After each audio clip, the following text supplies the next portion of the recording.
Shalom Israel, it's your boy, Yahweh Shai's servant, 144. In this video, I want to talk about the degeneration of our woman.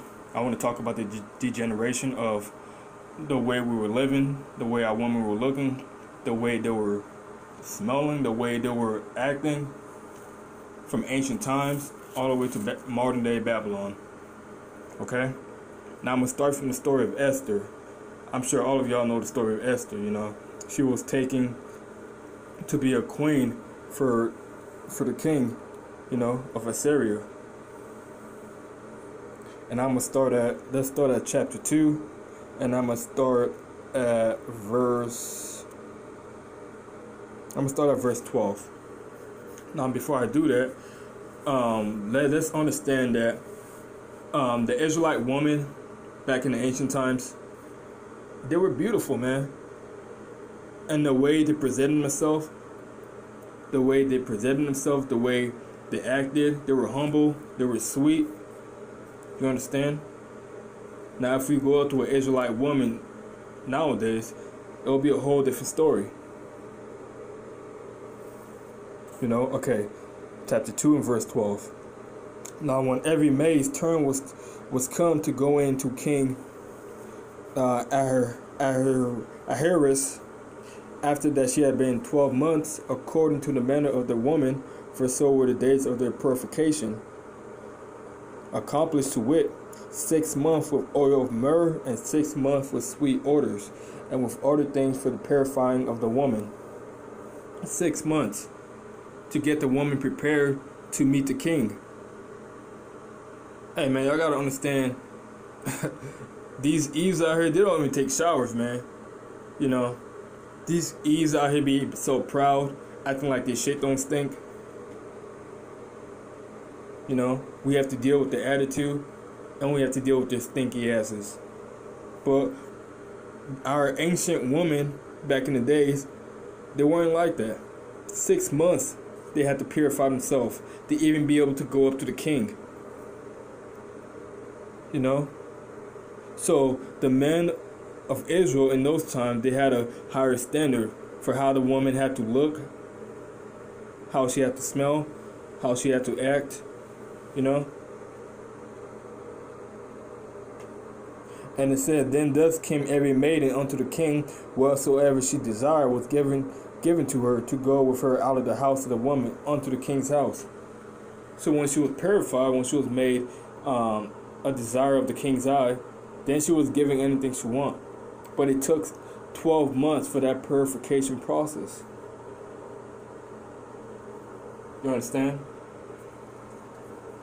So, hey, man, back in the ancient time, it was beautiful. It was beautiful to be able to find a queen that didn't have a loud mouth. You know, that didn't detest, that didn't talk back. You understand? Jeremiah 6:2. It says, I have likened the daughter of Zion to a comely and delicate woman. And so that's exactly how the women were acting. You know? Because back then the woman knew their order. They knew that they were below the man. They knew that the man had a more higher authority than she did. The woman understood that. You know? And they didn't try to argue. They didn't try to say, let's have woman equality. They didn't try to do none of that. You know? It says, Proverbs 31:10, who can find a virtuous woman? For her price is far above rubies. You know? So, and back in those times, man, hey, the woman, if not all, most of the women were virtuous. Most of the women had a sense of self-respect, and most of the women had knowledge of the scriptures and fear of Yahweh Bahashim Yahweh Shai. You know. Now let's speed it up to the 1900s. Slovakia, not the 1900s, the 90s. You know, the 1990s, the 1980s. Let's speed it up to there. You know, and our women were still beautiful. our women still had that sense of innocence about themselves. But that's when, that agenda that Esau tried to push, our women started wearing pants. Our women, because that was when the Black Panthers were established, our women had that sense of entitlement. They wanted to follow after the black man, to seek what the black man had. You understand? But even so, in the 90s, our women still had a sense of self-respect about themselves. They still had that laid-back spirit. They still understood what the man commanded them to do. They didn't try to put themselves on a pedestal. They didn't try to put themselves above the man. They didn't try to do none of that. And that was beautiful, man. Because those are the women that we desire. That's the woman that a man desires. To be a pillar of rest. Not to come home to have a loud, clamorous woman. Because Jeremiah 6:2, it talks about, I have likened the daughter of Zion to a comely and delicate woman. So even after slavery, even after the colonization of our people, our woman still has respect for themselves, and they still acted in a way that pleases the man. Understood? But let's fast in time to 2018 and 2019. Let's see where our woman ended up. Jeremiah 31:22. It says, how long wilt thou go about, O thou backsliding daughter? For the Lord has created a new thing in the earth. A woman shall surpass a man. So this agenda that Esau has completely sought out, and he accomplished it because the man is below the woman. The woman is given authority over the man because of all these things that Esau has given her. She's able to file for divorce. She's able to file for child support. And if the man doesn't pay, he's going to jail. If there's ever a complaint from the household and a call is made to the police, if they come to that house and there's a so-called black man and black woman, they're going to go straight to the woman and be like, do you need us to take him to jail? They might even beat you up a little bit because Esau puts the woman on a high pedestal. They worship the woman. They look at the woman, especially the black woman, as God. You understand? And the media and these Zionists in the rap game hasn't helped anything, because all the rap game has done is made a bunch of degenerates, made a bunch of demons out of our people. The people that are on the forefronts, the women, I should say, that are on the forefronts, being an example to the upcoming Eves of our nation.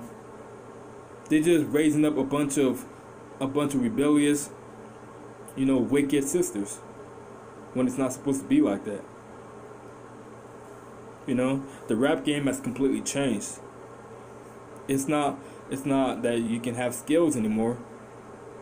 That's not what it's about anymore. They don't care if you rap, if you sell your soul, if you give your body up to Esau, then you can have all the riches in the world. You just got to denounce the Most High. And our people are, hey man, you got to understand how wicked our people are. They will go to any measures to get the money, because they feel like in their heart they can make it in this kingdom. And even though deep down they know that what they're doing is not right, they're gonna pursue the wicked things to get the money. You understand? And money has totally changed our people. For example, look at Cardi B. Look at Nicki Minaj. Look at Lil' Kim. Lil' Kim was beautiful, man. She was actually a sight to see. But because they have manipulated her mind, that she actually hates how she looked, that self-hatred runs deep in our people, and she actually bleached her skin. When will this degeneracy ever stop in the nation of Israel? When will it ever stop? We got to ask ourselves our question. When will we stop praising these false idols that are in the rap game? Not even in the rap game, sports, you know, in media, TV, boxing, whatever you can think of. Because they're all in the same boat. They're all in cahoots with one another. So, hey man, we got to start thinking on a higher level. You know, we got to recognize that our women are far gone. The white man has totally mind-fucked our woman, you know, physically and spiritually. Because right now in this day and age, the black woman does not want the black man. You know, they look at us like we ain't shit. You know, if you go on any social media, that's all you're gonna see. Niggas ain't shit, nigga ain't that, nigga ain't this. That's all that programming. Hey Israel, I'm gonna do more of these videos, you know, going in on these different topics. Because somebody has to speak on it. You know? So, hey man.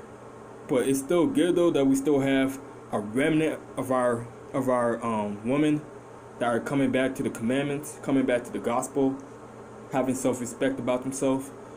And that's exactly what we need. We need that ancient spirit.